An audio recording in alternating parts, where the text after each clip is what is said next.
మీరు పరిచయం అక్కర్లేని పేరు ఢిల్లీ నుంచి గల్లీ వరకు. కానీ ఎందుకు పార్టీ అధికారంలోకి వచ్చి సంవత్సరంన్నరైనా అందరికి ఉద్యోగాలు దొరికాయి కానీ మీకెందుకు ఉద్యోగం దొరకలేదు? చూడండి, నేను ఉద్యోగం నుంచి కాదు, కాంగ్రెస్ తేవాలే.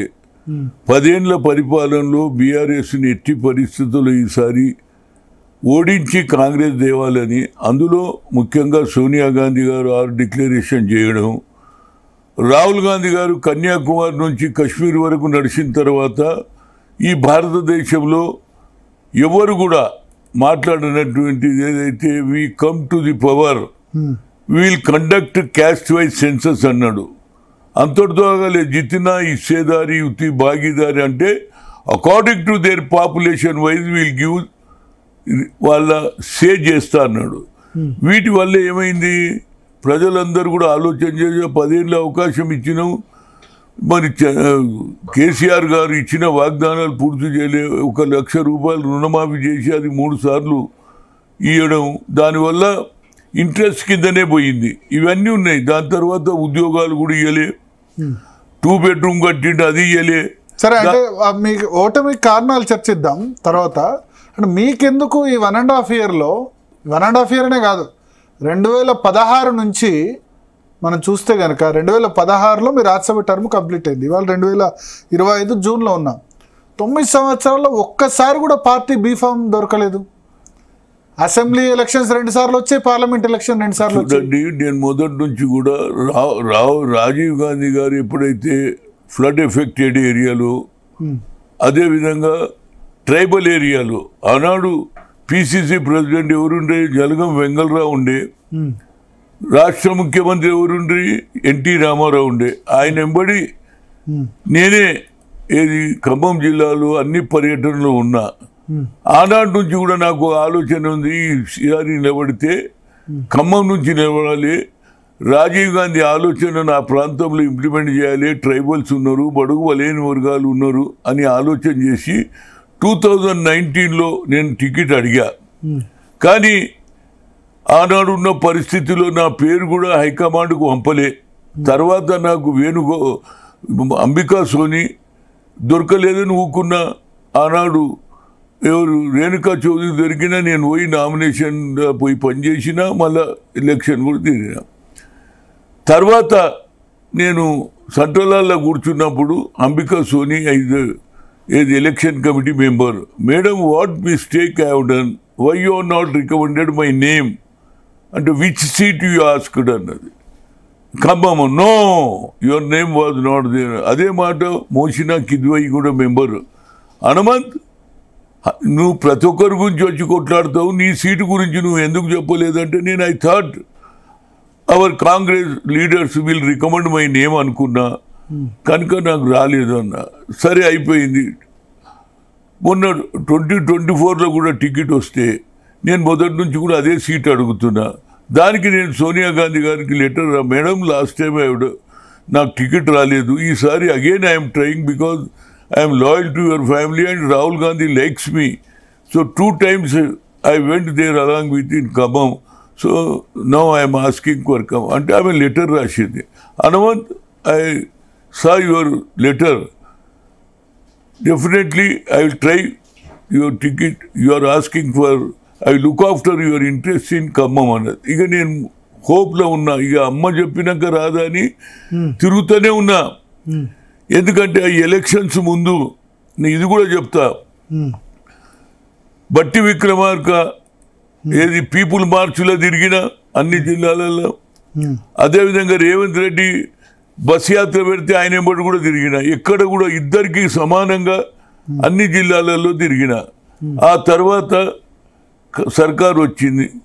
అదే కాకుండా నాకు కొన్ని జిల్లాల్లో ఏది అసెంబ్లీ సెగ్మెంట్ అక్కడ కూడా తిరిగిన.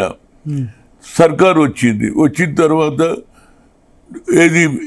ఏదైతే మెజార్టీ వచ్చిందో అప్పుడు ఒక మీడియా పర్సన్ నన్ను అడిగిండు, ఏమని, Hanumantharao who will be the chief minister అంటే, నేను ఉన్నమాట చెప్తా, no doubt I'm a social justice person, but Revanth Reddy నిజంగా కూడా బాగా కష్టపడ్డాడు, డబ్బులు ఎక్కడికి వెళ్ళి తెచ్చిండో తెలియదు, మీటింగ్లు పెట్టిండు, ఊపు తీసుకొచ్చిండు, కనుక నేనన్నా ఈజ్ ద రైట్ పర్సన్ అతనికి ఛాన్స్ ఉంటుంది అని చెప్పిన.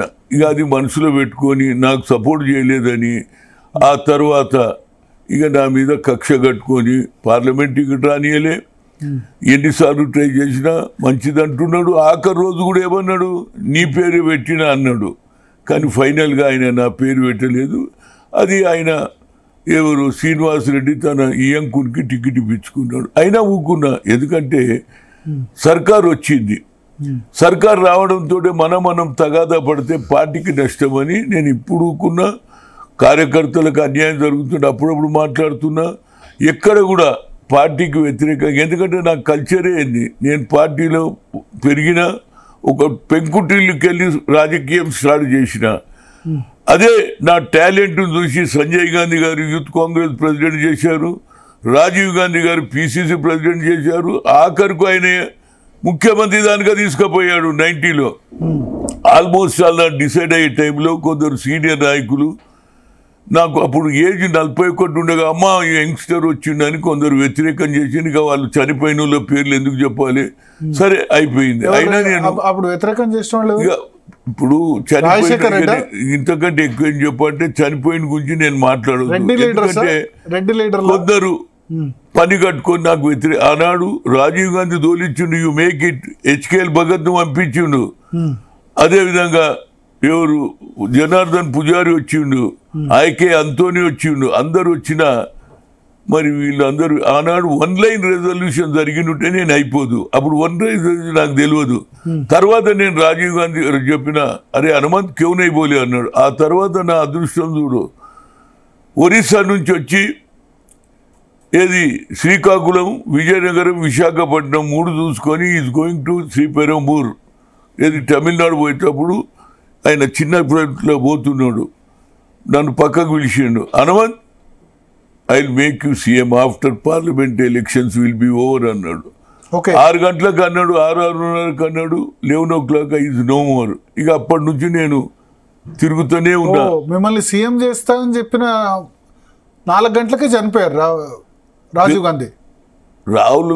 రాజీవ్ గాంధీ గారు పంపించిండు హెచ్కేఎల్ భగత్, చెప్పిండు హనుమంతరావు పేరు అని. అప్పుడు ఏకే ముప్నార్ కూడా వచ్చిండు.